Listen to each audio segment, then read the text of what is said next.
Hello, everyone. Welcome to this session. We see many of you are still joining in. So while you are joining in, let's begin on the dot. Let me introduce our host today, Fernando. Fernando Hetiadre is an eclectic psychotherapist, an ICF Master Certified Coach, and a serial entrepreneur. He leads a global movement towards conscious living and healing through his visionary organizations, Ignite Global, Ignite Mind, Evolving Temple, and Awaken Mind Guide. As ICF Program Director at Ignite Global 360, Fernando designs and leads cutting edge accredited training programs for coaches and clinicians worldwide. He also developed the world's first ICF accredited trauma informed psychedelic integration practitioner qualification, setting a new standard in the field. His work continues to empower individuals and professionals to access deeper healing and human potential. ดูว่าเมื่อ Fernando, เปิด over to ห้องแล้ว you. เบื่อเขาจะ Every form of wealth has its May own. I invite all of you to keep yourself muted to have a conversation uninterrupted? Thank you.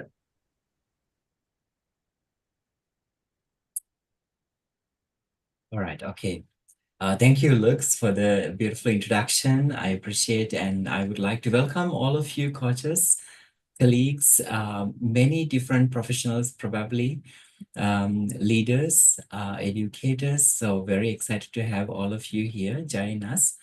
And also I would like to wish all of you a wonderful International Coaching Week to begin with. And as I believe that we are all celebrating International Coaching Week in different ways, I would like to share with you a very proud and humbling moment with all of you. This Friday in Thailand, Bangkok, where I'm based, we attended ICF Bangkok Chapter International Coaching Week event, and we received an award for being the best Excellence in Coach Education Award, Best Coach Education Provider based in Thailand with an international outreach. So very proud, and we are sharing this moment with all of you. And I also wish you all the very best as we celebrate International Coaching Week.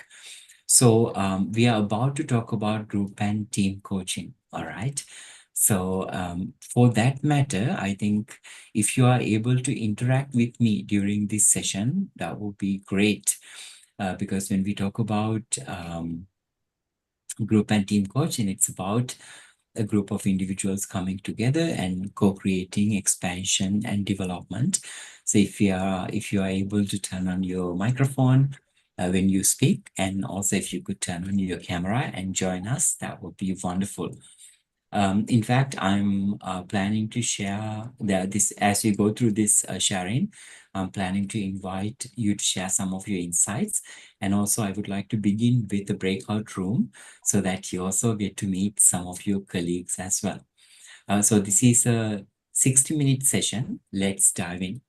So as you begin, today I would like to truly invite us to recognize what are some of the ways how group and team coaches just blend in with the crowd. When I say crowd, often you're aware that there are many different types of professionals, different approaches that organizations use in terms of expansion, development of their leaders, growth of the organization, and so on. And also, as we recognize how some of the group and team coaches blend in, the most important thing is to recognize how do we stand out in this equation. So I look forward to co-creating some tangible value. And as it's a very short session, I'm unsure whether we will be able to go in depth into nitty-gritty, but at least to give you some insight into what is expected from a group and team coach in the essence of delivering true organizational development using a coaching methodology, how you could stand out. In fact, I must rephrase it. If you are capable of delivering the true essence of group and team coaching, I don't think there's even a need to truly stand out. So what we would really be discussing is that Although many of us identify ourselves as group and team coaches, are we truly aligned with the full essence of true group and team coaching? Now, if you are wondering why I say this, as you would know, and also as Luke's mentioned, I work as a supervisor and mentor to many professional coaches, clinicians. So I often notice that although we might even have group or team coach specific training, even then we tend to still blend into the background with all the other professionals like consultants, assessment providers, team building professionals, and then also consultants and several different other professions that overlap with coaching. So with that, let's dive in. As you're aware, we are live on YouTube, and we are also recording this session today. And we will be providing you with a registration link to acquire your CCE 10 minutes before the session ends. And also, the slides from this session will be available to all of you to download through the same CCE link. Just a few slides that I have put together to create a little bit of a visual cue. And I'm hoping that you will engage with me and truly create a conversation. So let's go into a quick breakout room and have uh, discussion among few of you. So I will try to put about 2, 3 of you into each breakout room, just in case in your breakout room, the other participants are not active. Maybe they are joining in as listeners, which is all right. Then I would say, instead of trying to create a conversation, self-reflect. So that way you will be able to create some impact. And then when you come back, I would like to invite few of the groups to share some of the insights that you create. All right. So what are we going to do in the breakout room? So may I invite you to identify what does your group or team coaching offerings include? A to Z in brief.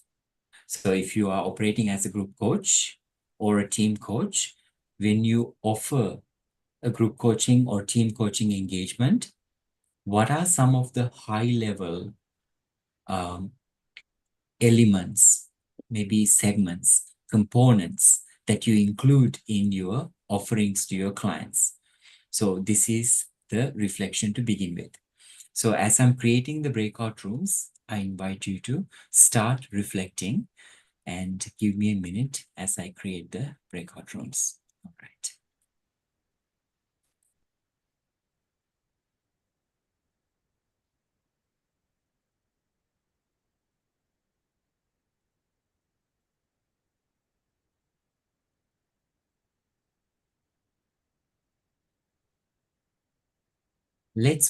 Since the groups are really small, let's spend 5 minutes in the group. Uh, Try to put together some of the high level components of how you curate or create a group or team coaching engagement.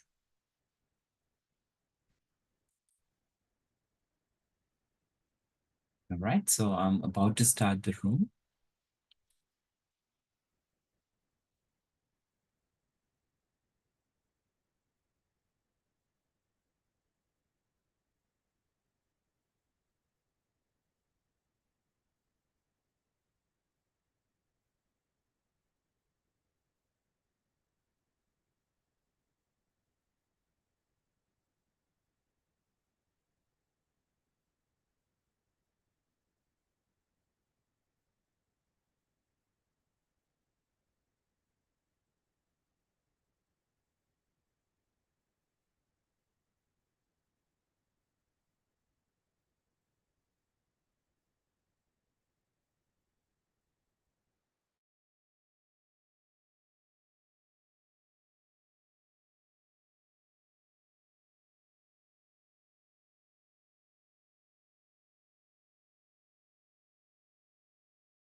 Hello.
All right. Welcome back, colleagues. I was having a wonderful conversation with Sylvia. Thank you for sharing some of the insights and very interesting work that you do. I became very curious with the work that you do. All right. So, may I invite a few of the groups to share your insights? So, what did you find out as the pragmatic steps or segments, elements that you implement in your group or team coaching? Who would like to go?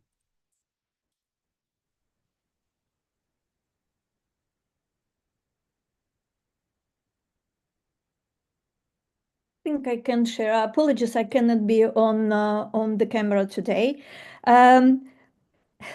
Funny enough, three of us were all in the same situation. We are one-to-one coaches, so we are curious about group/team coaching because, yeah, it seems that if we have this modality in addition to what we do now, it would increase our capacity to provide the services. So, yeah, so in that sense, apologies, Fernando, but we could not provide any input for exactly question you asked. But it just gives you some impression who the audience is. That's wonderful, Leah. Thank you very much for sharing that. And I believe that there must be some individual coaches, those who are working with individual one at a time, being curious about what is group and team coaching. So I think then if you are interested in going into the professional development, you are starting on a very good stand because you are gaining an understanding how to really stand out even before begin the journey. So excellent, wonderful to hear. Thank you for sharing, Lilia, and your team. Anyone else from any of the Hi, groups? hi, Fernando. My name is Romana, and I was part of a team with Belinda and Yusa. And we had a little amount of time. So what we discussed was how people are brought together within the team coaching forum. And we talked about the development activities that are leading to bring them into an environment of that kind within an organization. and whether there is resistance from the team members at this point to be brought together as a whole. And we discussed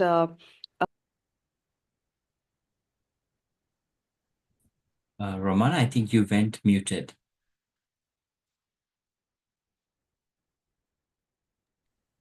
can you hear me now? Yes. Okay. So very quickly then, because I'm taking up a lot more time than envisioned, we talked about the development process that leads to the coaching. So random selection as a consultant, I know doesn't work. There has to be some kind of a methodology leading teams to work together, and that has to be a transparent process to all as to why they are there and what are the objectives to be achieved as part of the development process. Wonderful, Romana. Sounds like there is a lot of experience behind what you're sharing. And also Belinda and Usa. I believe Usa, Belinda, I don't know much about the team and group coaching, but I know that Usa actively is doing some group and team coaching. So thank you for those insights. Wonderful to hear. Let's hear from one more team if you would like to share.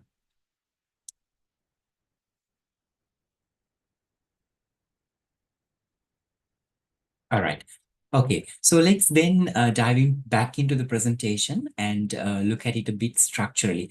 And also, as I continue to share some of the insights, I would really like to hear from you, especially if you would like to operate as a group and team coach. That means we are working in groups and teams, and we need to speak up and we need to share our insights. And there's a lot of things the group and team coach would need to really execute in a group and team environment. I see that Mari would like to share something. Mari, come forward. Yes, I had the time to reflect.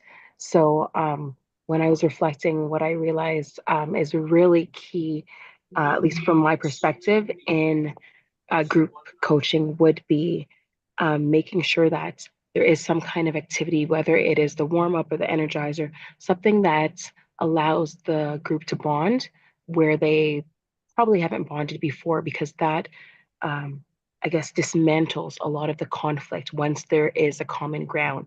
So I think once you're able to get the team on a common ground, then they see each other as people and possibly as friends, it works a bit better. Very much so. So the important aspects is to ground everyone to a common space where the conflicts are dissolved. And this is a very important aspect, Mari. Thank you for sharing. And I wish we had more time that we can learn from all of you and hear different approaches. Thank you. And obviously, I also understand that 5 minutes in small groups and meeting a bunch of strange professionals and discussing could be quite challenging, probably very limited. The idea is just like what Mari mentioned, is to really evoke your curiosity, to actively engage you in reflecting a little bit to get started. So kind of like a little bit of an icebreaker. So now let us dive in. Now, as we do this, what I would like to do is share with you some factors where group and team coaches just blend into the background, including a bonus factor. And then I would like to debrief it from the perspective of how to focus on that specific element, yet to stand out. What would really be required as group and team coaches so that we can really stand out. When I say here stand out, what I mean by that is something more humbling. It's not just about our ego and I am the best coach. It's not like that.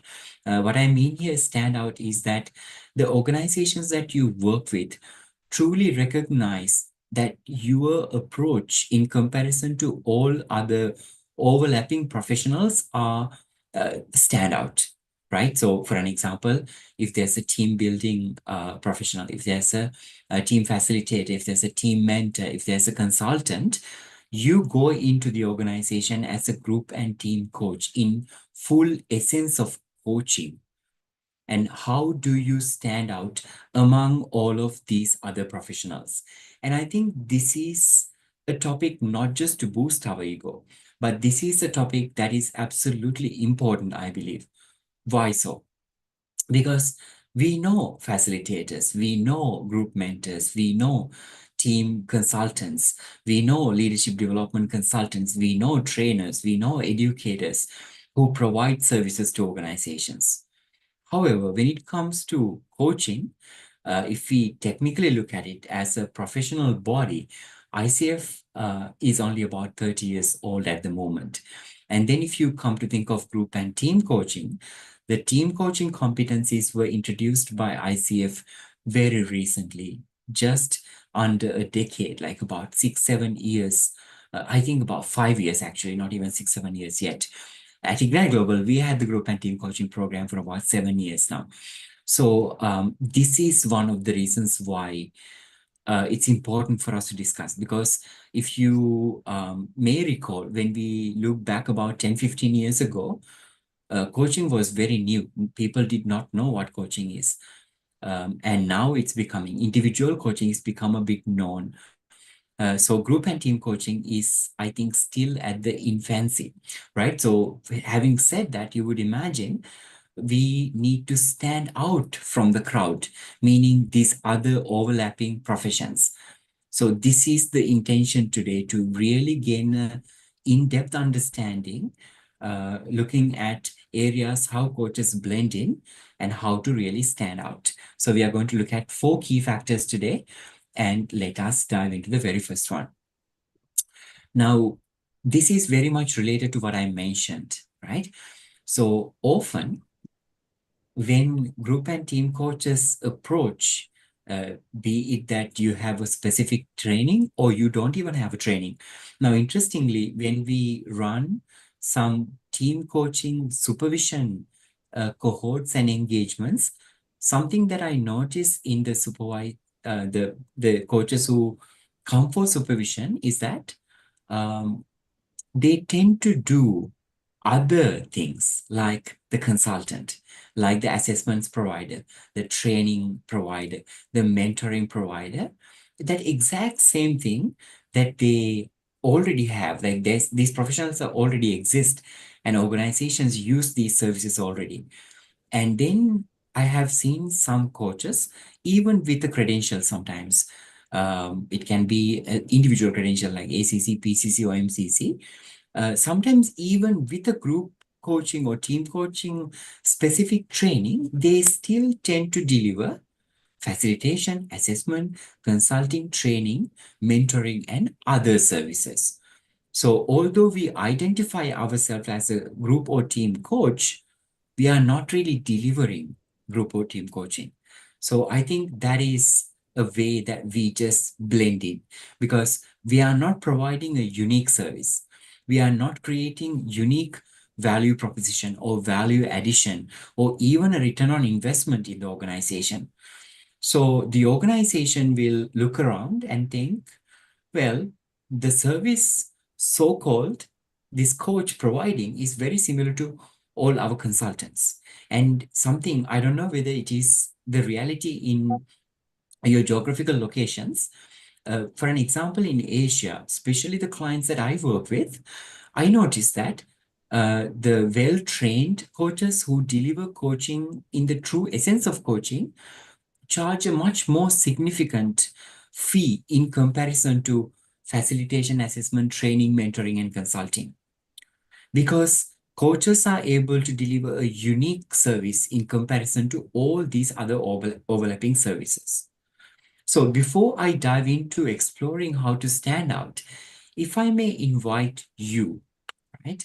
So how do we stand out from these other professions? I use the word several times, the true essence of group and team coaching. What is the true essence of group and team coaching so that you truly can stand out and also charge a fee that is so much more significant in comparison to some of these services? Any thoughts, any ideas?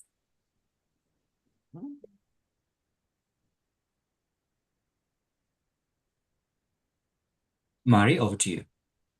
It's similar to what I mentioned before, which is essentially you give them an experience that they've never had before, where there's a bonding where anyone that comes in, they would never do that. And I think at times when it's safe, you can provoke their thinking, where you get them to go where no one else goes. And that could really be trusted and respected in a safe environment. Сразу тіло це базова настройка, а розум і емоційний інтелект це вже трішечки Looks, can you please help me to keep everyone muted, please? Veronica, do you mind keeping? Okay, thank you. All right, so Mari gave us a very good example, right? She said that if we create the right space, the right intervention, the right essence of real group and team coaching, they will be able to explore areas or go to places that they have never been. I think that answer is truly spot on. The reason being, if we are delivering assessments, facilitations, trainings, consulting, then it's places that they have been. These are professions, or if not services, practices that have been quite common for a very long time in the industry, working with organizations specifically, right? So I think Mari's answer is brilliant. Now, what I would do is talk to you about the essence of group and team coaching from a more technical perspective. Now, one of the things that we need to keep in mind, we as professionals who are in organizational development often, if you work with organizations, leaders, we truly love facilitation. And many of us came to coaching, started coaching as a practice from with a background of facilitation or training, consulting, something similar. And we also use assessments very often in our practices. And something I have noticed in some of the professional coaches that I supervise, those who are working towards the advanced certification in team coaching credential, that although they are aware of the coaching competencies and the group and team coaching competencies, they tend to still act as facilitators. They still center their practice around assessments. There are so many leadership assessments. There are so many performance assessments, many psychometric tests. There are many aptitude tests and so on. Now, if we center the coaching around it, that means we are delivering something similar. We are not standing out uniquely, as Mari mentioned. So one of the very first things I would like to introduce to you is that when we deliver coaching, be it individual coaching, group coaching, or team coaching, the approach that you use is coaching. What is coaching for that matter? I think many of you are professional coaches. So we know that when we work as a coach, we act as a catalyst, right? The client themselves find their own answers. This is not something that I have to tell you, because I believe many of you as ICF professionals, you are aware of the coaching process. Now, what is important is bringing this same coaching mindset into group and team coaching. In other words, you act as the catalyst, like what Mari said, creating the safe space, giving them the right leeway, forward movement. Let them lead the process. Let them find their own answers. Let them find the way to move forward. Let them resolve the conflicts. Let them do that by themselves. Because usually you will notice that when we focus on other practices like facilitation, assessment, training, consulting, who is in the center? The professional, the facilitator, the assessor, the training provider, or the consultant. But in coaching, it's a client-centered practice, right? It's a humanistic practice, which means even as a group and team coach, instead of you being in the center, what your real job is to truly facilitate a coaching process and disappear into the background. Now, when I deliver group and team coach training, I use this word all the time: disappear into the background, disappearing into the background. In fact, it's expected at an elevated level. What do I mean by that? Now, when you do individual coaching, the conversation happened between the client and the coach. If the client completed their talking, sharing, the next person to speak is you, right? As the coach. You have no choice but to speak. But we minimize our speaking or sharing with our clients, even in individual coaching. Now, here in group and team coaching, the expectation from you is truly to go into the background after you build rapport, creating safe space, creating an emotional container, and align them with this methodology of working together as a team or a group. Your expectation is to disappear into the background. This is something very important. And interestingly, also regretfully, I often find the coach standing in the middle. What I mean by that is coach acting as the center focus, and everyone is kind of reporting to the coach instead of truly creating a dialogue around within the client, not around, within the client, and then disappearing into the background. So in true essence of group and team coaching, what is expected from you is to create that right mindset, create the safety and emotional container, and then to disappear into the background. That is what Mari told us, right? She said it's something that they have never ever experienced. It is true, because where they experience their own development when they are in their team meetings mostly, when they are together without an external consultant. So now there's an external professional as a group or team coach coming in, but at the same time, there's an elevated level of co-creation directly among themselves. So they lead the process, they find their answers. So when you become a group or team coach in the full essence, this is the skill set that you are expected to develop. Now, as a group and team coach, if you are still running trainings, consulting and assessment, know that it is not group or team coaching. So the organization is not going to see any difference of what you provide in comparison to the service providers that they already know. So you may not stand out. You may not be able to create a significant income in comparison to other services. We might also be misleading our clients because we say that we do group and team coaching, but there is no differentiation or distinguishing the other services and coaching. So that is one of the ways you can stand out, truly creating a process that client takes the ownership.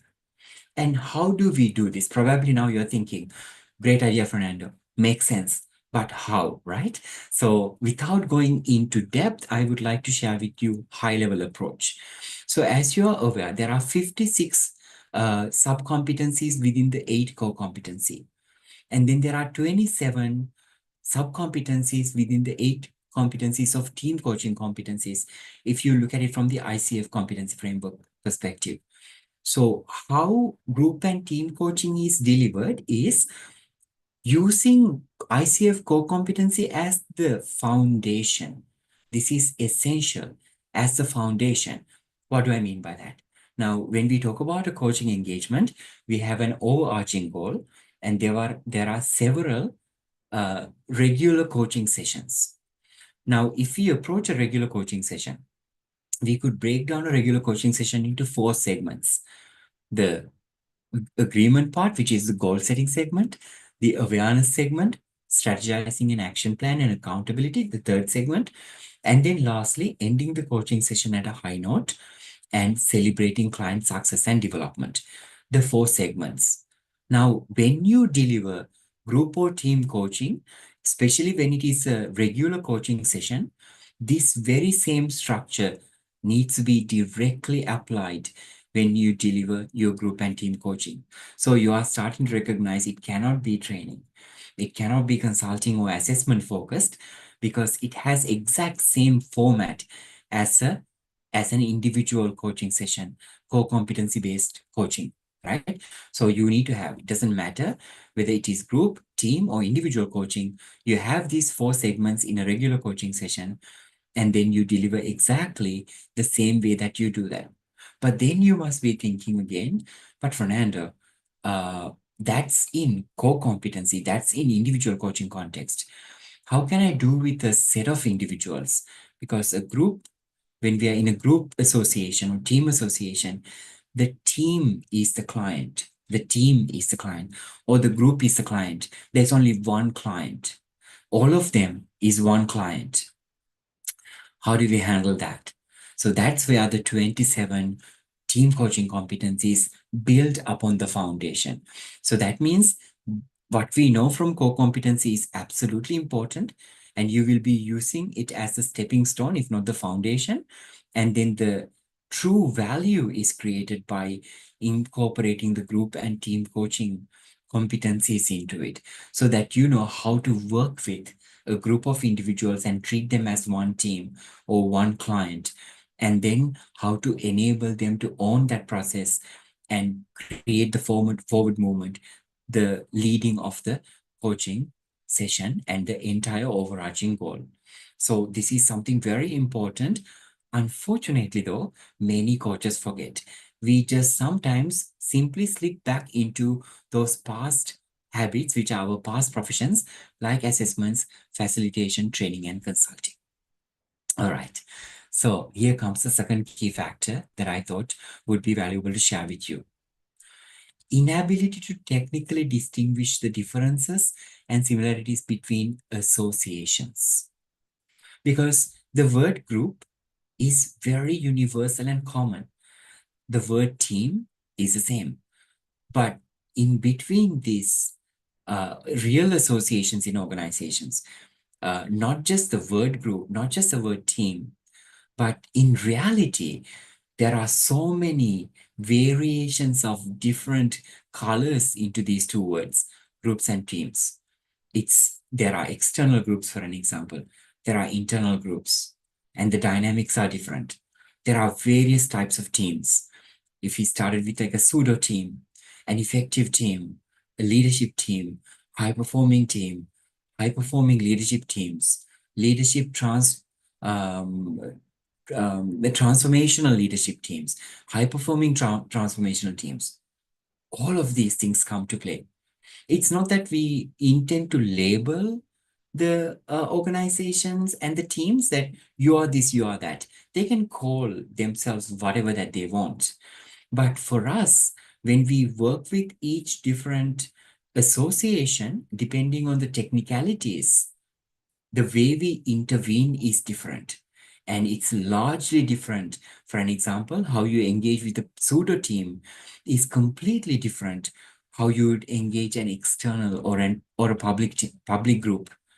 And in comparison to an effective team, how you would work with a working group within an organization, completely different. So you are required to have technical knowledge, understanding associations, somewhat industrial psychological knowledge is important, because if we work with different types of associations, our intervention with them need to be different as well. Now, if I go back to the previous point, when our coaches, those who identify themselves as group and team coaches, are unaware of these associations, different types of dynamics, then they slowly slip back into their previous role, facilitator, trainer, mentor. Why? Because there you are in the center. You don't need a specific intervention except for what you do on a regular basis. But if you're a group and team coach, you are unable to implement the same methodology with external groups, internal groups, working groups, pseudo teams, effective teams. Every different association requires a different type of intervention. So with that, may I invite, now I mentioned several types of associations that we can find both in public setting as well as organizational setting. Any of you have some insights to, let's say, some primary types of associations within an organization? Maybe share an example, or if you could share the definition, would you like to come forward?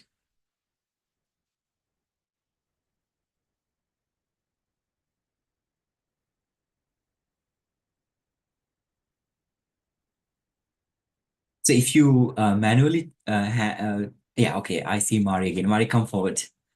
Yeah, if no one would go, I will go. So I work in a school situation. So there are many different organizations. I guess you would say small groups there. So you would have, the group for teachers, you would have the parent council, then you would have the administration, you would have the custodians, and then you would have the trustees coming in as well. So there are various people that come in and out of the school environment.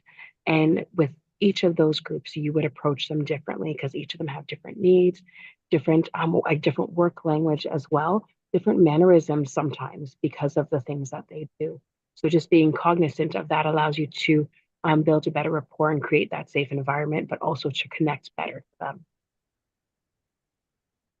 Thank you, Mari, for the practical example. I think it's very valuable to hear from experienced professionals like Mari.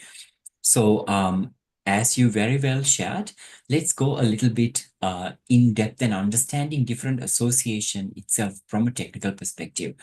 So when we understand, at least primarily, if you're delivering some group and team coaching in organization and public setting, at least understanding some of the basic within this session today, with this very limited time we have, if you could identify at least some of the key differences of some of these common associations, I believe it would be valuable. So let's look at few of the examples like external groups, pseudo teams, effective teams, and then continue team evolution through a S-curve, right? So without going too far, if you look at an external group, right? An example for an external group could be people who want to develop their public speaking, or individuals who want to develop leadership, or individuals who want to come together and save money, like creating a saving group. Now, these are different individuals. They may belong to different organizations, or they don't belong to organizations at all. Like earlier, Sylvie, when I was talking to her, she mentioned she announced on LinkedIn to all leaders, not specific organization, all leaders on her audience in LinkedIn. So different people join her group. When these different people come together, you notice that it's a public group. They have a common theme, common aspiration, but they don't achieve a goal together. They don't necessarily share a goal. They don't achieve results together. They only, in this case, have a shared aspiration, shared theme that they are working together. So when you work with them, your approach would be different in comparison to how you work with a team, for an example. Why they come together is to inspire each other, learn from each other, create a strong accountability mechanism, for an example. And then that is a public group. And then if you move into the organization, if I told you some of the teams that you have you heard of change management team? Have you heard about C-level executive team? It is true that at the end of that name, there is the word team. But do you think that they are really a team? You are probably saying no. But if you haven't heard, you might be a little bit surprised. Actually, do you know that C-suite and change management team are pseudo teams? They are not real teams. Why? Because when we define team from the ICF team coach specific perspective, or industry-wide, even industrial psychology perspective, the team is supposed to share a goal together. And most importantly, they engage in activities and tasks in order to achieve that goal themselves in collectivity, right? In collectivity. Now, why C-level is not? Because C-suite is not doing any tangible work themselves, if you noticed. They come to execute the strategy of the organization that was passed to them from the board, organizational wide development. And when we say CFO, CEO, CHRO, whoever, when they come together, you know that their real task is to create this the strengthened strategy together, create the collaboration, and then go back to their teams, to their departments, and delegate. They actually don't really get their hands dirty executing it. And it's also an organizational wide approach here because they are executing the strategy. So C-suite is not a real team. It is a pseudo team, or a working group, we could call. So then you're starting to recognize immediately, if you work with a public group, those who don't even share a common goal, only have a shared theme, and here there's a strategy that is common to them. And your approach to them will be very different, technically will be very different. Not just the way you talk to them, not just the way you create safety or emotional container, just predominantly from starting to the end, how you approach them is going to be very different, because how they work is very different compared to a public group for that matter.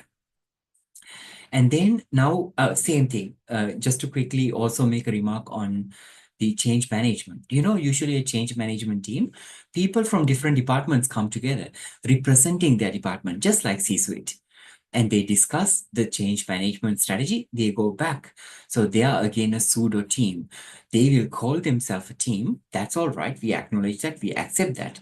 But inside of us, we know technically that they are not a real team. They are a working group or a pseudo team. And how do we engage pseudo teams from a technical perspective?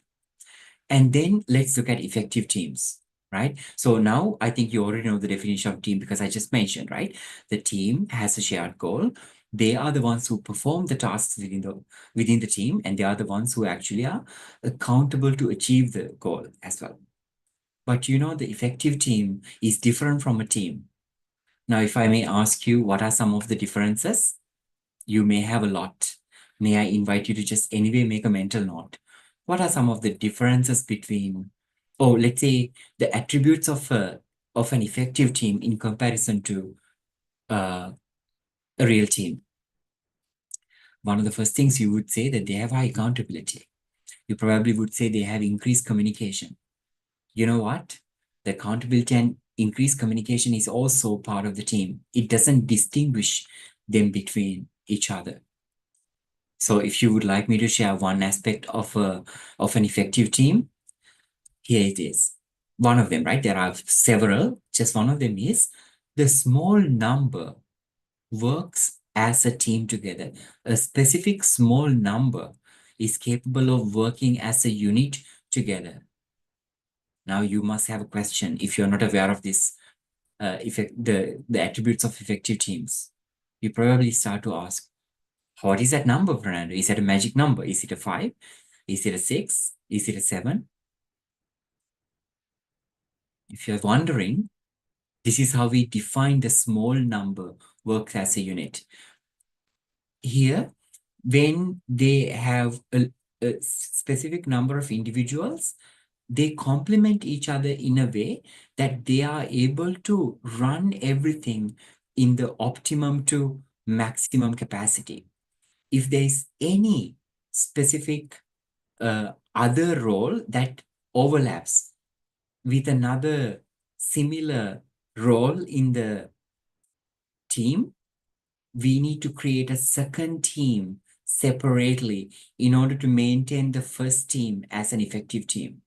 The small number works as a unit. So there can be overlapping skills, there can be overlapping strengths. I'm not talking about that.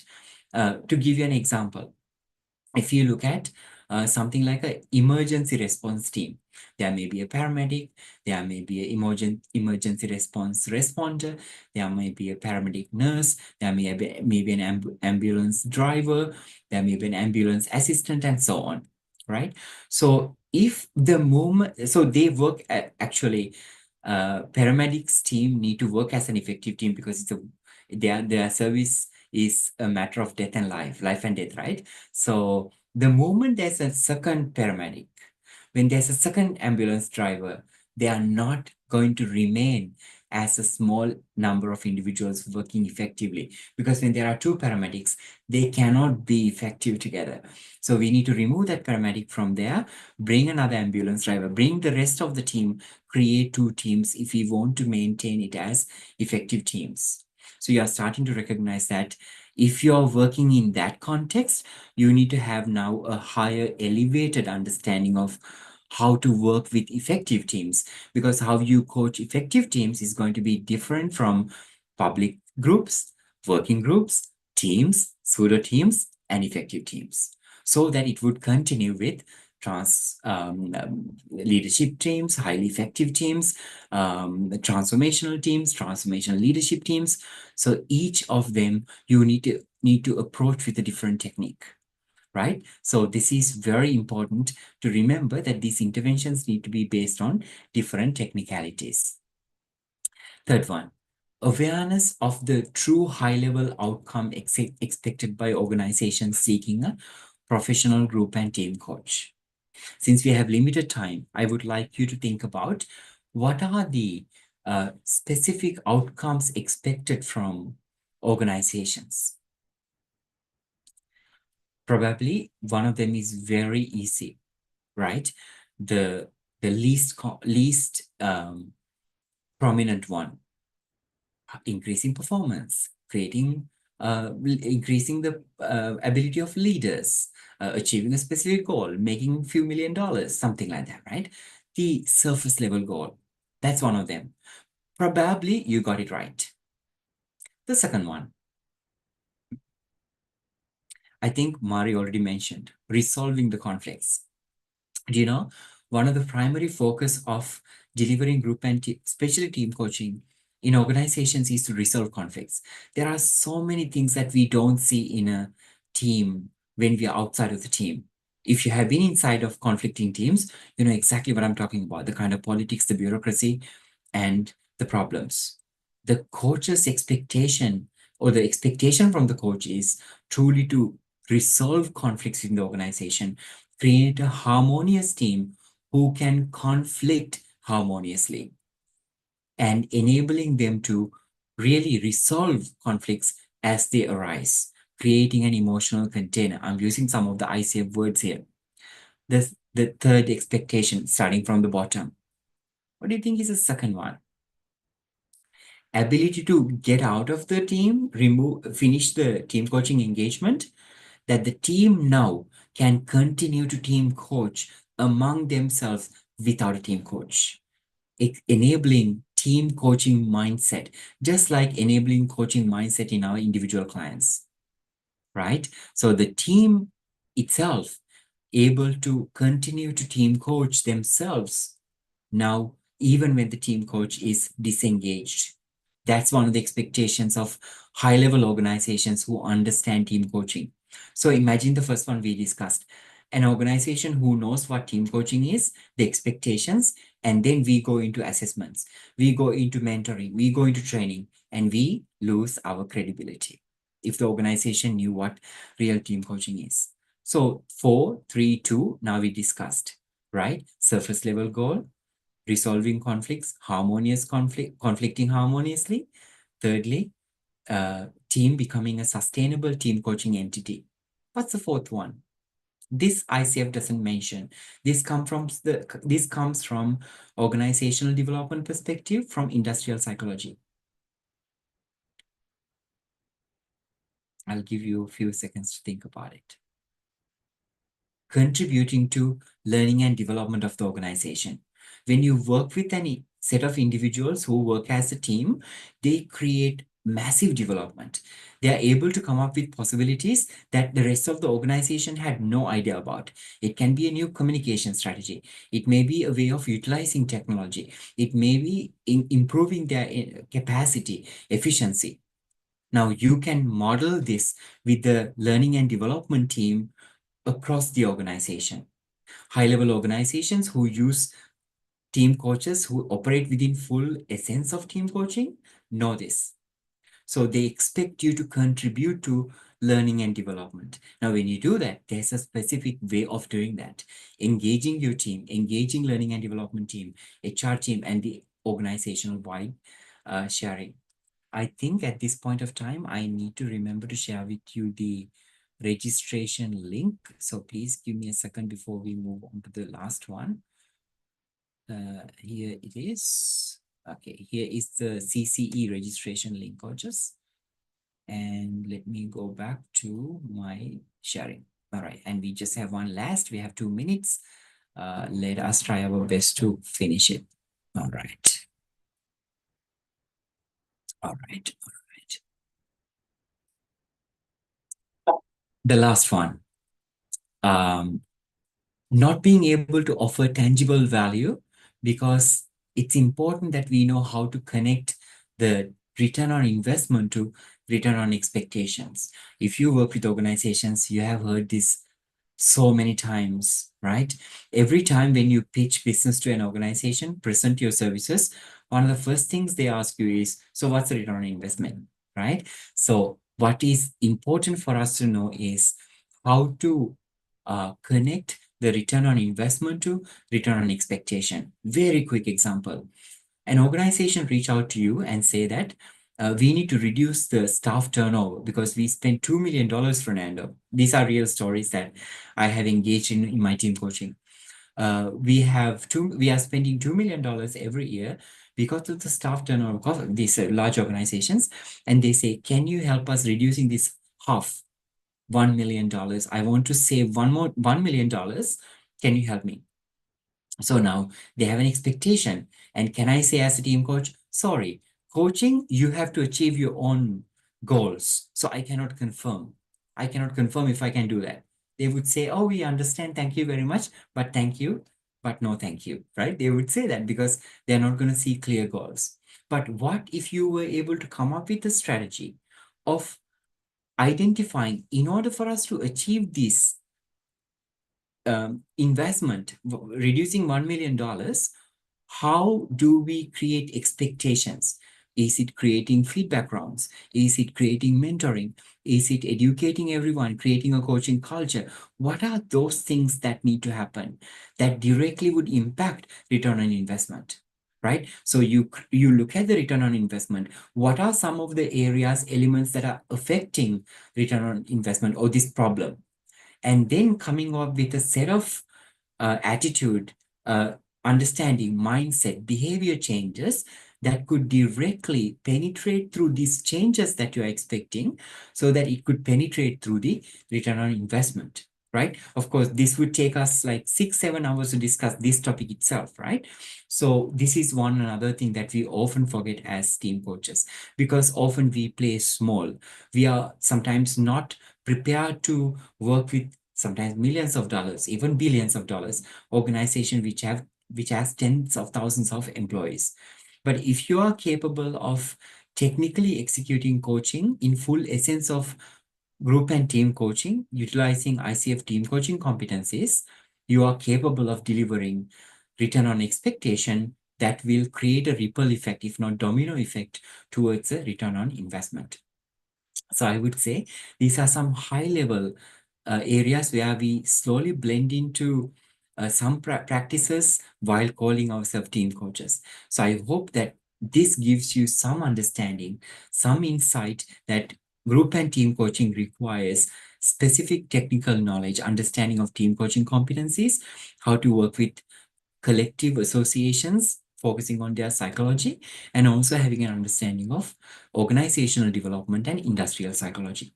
So with that, if any of you are interested in learning about group and team coaching at that depth, we deliver our fully ICF accredited group and team advanced coach practitioner certification, which is a dual certification, including organizational development specialist using a coaching approach. You are most welcome to find more by writing to us. And I would like to congratulate Miro, who recently achieved this qualification just a week ago, as you can see. And these are the 2 certifications that he received through the program. With that, I would like to wish all of you a wonderful International Coaching Week and wish you all the success and look forward to welcome you to Ignite community, professional community. Stay in touch and continue to co-create value and development. Thank you very much.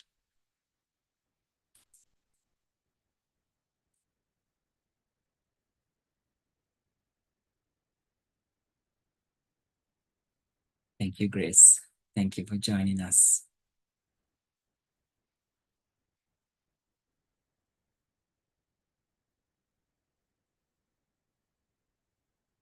Thank you, Lilia. Thank you, Mary. Thank you, Doreen. Thank you, Shweta. Thank you very much, Fernando. Thank you, I Corina. was driving, unfortunately. All right, all good. Wonderful to see you here. Listen. Thank you, Dr. Wafa. All right. Okay, so I will close the room. Wonderful to have you here. Look